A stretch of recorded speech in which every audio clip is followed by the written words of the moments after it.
اچھا علی بھائی، اسلام میں سلام کا کافی کہا گیا ہے، تو سلام اور مصافحے کا آپس میں کیا تعلق ہے؟ اور مصافحہ ایک ہاتھ سے ہے، دو ہاتھ سے ہے؟ جس طرح ہم اکثر دیکھتے ہیں کہ اگر دو ہاتھوں سے نہیں کیا تو وہ جی گستاخی ہے، یا سنت کے مطابق، حدیث کے مطابق کیا ہے؟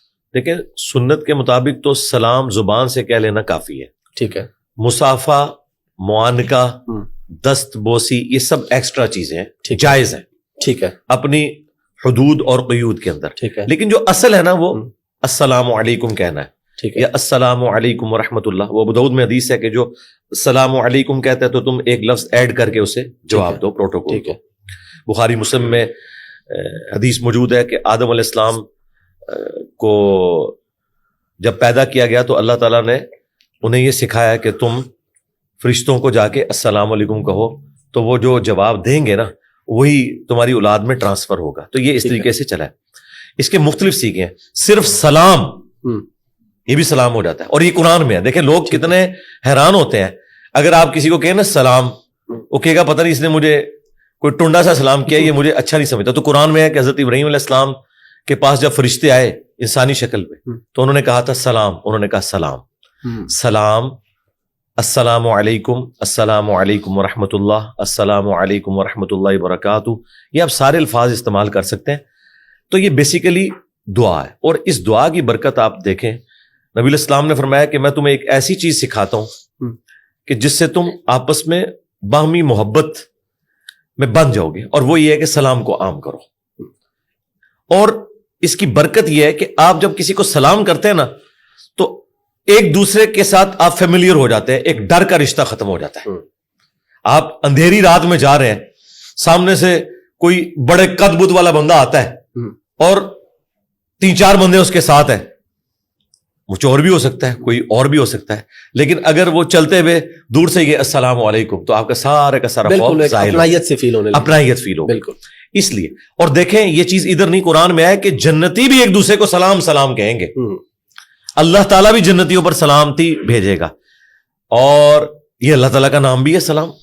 ٹھیک ہے. اللہم انت السلام منک السلام تبارک یا ذا الجلال والاکرام.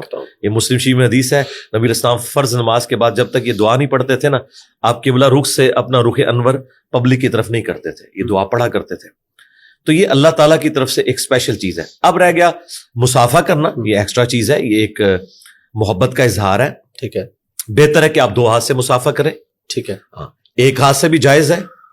یہ اہل حدیث نے جو ایک فتنہ کھڑا کیا کہ مصافحہ ہے ہی ایک ہاتھ کے ساتھ ہے، یہ صرف حنفیوں کے ساتھ ضد کی وجہ سے. ادروائز صحیح بخاری میں امام بخاری رحمہ اللہ تعالیٰ نے باقاعدہ ایک چیپٹر کی ہیڈنگ باندھی ہے 2 ہاتھ سے مصافحہ کا بیان. اچھا. اور اس میں انہوں نے تابعین کا عمل لکھا ہے کہ وہ 2 ہاتھ سے مصافحہ کرتے تھے، اور اس کے ثبوت میں انہوں نے بخاری میں حدیث لی ہے کہ حضرت عبداللہ ابن مسعود کہتے ہیں کہ نبی علیہ السلام نے مجھے تشہد اس حال میں تعلیم فرمایا کہ آپ کے دونوں مبارک ہاتھوں کے درمیان میرا ہاتھ تھا، آپ نے یوں لے کے پیار سے. اس سے امام بخاری نے یہ رزلٹ نکالا کہ اپنی اصل میں کسی شخص کے ہاتھ کو اپنے دونوں ہاتھوں میں لینا یہ ثبوت ہے کہ آپ 2 ہاتھ سے مصافحہ کر سکتے ہیں. اس کا جواب اہل حدیث یہ دیتے ہیں کہ جی وہ ابن مسعود کا ایک ہاتھ تھا. ہم کہتے ہیں آپ گمان کر سکتے ہیں کہ اللہ کے نبی نے آپ کا ہاتھ پکڑا ہو اور دوسرا اپنے سائڈ پہ رکھا ہو، آپ تو کہیں کہ میں تو دل بھی نکال کے نیچے رکھ دوں. تو یہ تو بعید ہے صحابہ کرام کے اخلاق سے. یقیناً دونوں نے ایک دوسرے کو 2 ہاتھ سے کیا، اور اس سے بڑھ کر امام بخاری نے یہ فارم نکالا. پھر امام بخاری نے ایک کتاب لکھی ہے الادب المفرد، وہ ہے ہی آداب پہ. اس میں صحیح سند کے ساتھ یہ حدیث ہے. شیخ البانی، شیخ زبیر الزئی جو اہل حدیث کے ہاں ایک بڑے محققین ہیں، دونوں نے اس کی صحت کو صحیح کہا کہ سلمہ ابن اکوع کو 2 تابعین ملنے کے لیے گئے، تو انہوں نے اپنے 2 ہاتھ یوں ان کے سامنے نا گفتگو کے دوران ہی نا کوئی بات آئی تو انہوں نے کہا یہ ہے میرے وہ 2 ہاتھ جن سے میں نے نبی علیہ السلام کے ساتھ مصافحہ اور آپ کے ہاتھ پہ بیعت کی. تو وہ تابعین ایک دم کھڑے ہو گئے، یعنی وہ تو ان کے ہوش ہی اڑ گئے نا، کہ یعنی وہ جس طریقے سے اظہار کرتے انہوں نے ان کے ہاتھ کو پکڑا اور چوما. یہ اصل ہے کہ آپ کسی بزرگ کے ہاتھ کو چوم سکتے ہیں جو اپنی عبادت نہ کرواتا ہو. ٹھیک ہے. کوئی بڑا ہو، آپ کا ٹیچر ہو، آپ کی والدہ ہے، آپ کے والد ہیں، لیکن اس میں آپ نے حد رکوع نہیں جھکنا، آپ نے اس کے ہاتھ کو بلند کرنا ہے. آپ دیکھیں غامدی صاحب سے میری 2020 میں ملاقات ہوئی، تو وہ میری ایک ویڈیو کافی ایک تصویر وائرل ہوئی، اس پہ کچھ علماء نے بھی کہا کہ دیکھو جی کس بندے کے ہاتھ یہ چوم رہا ہے. اور ہمیں تو یہ کہتا ہے کہ میں تو میرے بھائی بریلوی دیوبندی اہل حدیث علماء کے بھی ہاتھ چومتا ہوں، ٹھیک ہے، لیکن حد رکوع نہیں جھکنا، اس کو اٹھائیں، اس لیول پہ لے کے آئیں کہ آپ کے ہاتھ گھٹنے تک نہ پہنچے، چومیں، یہ بھی سنت ہے، یعنی صحابہ کرام کی سنت ہے۔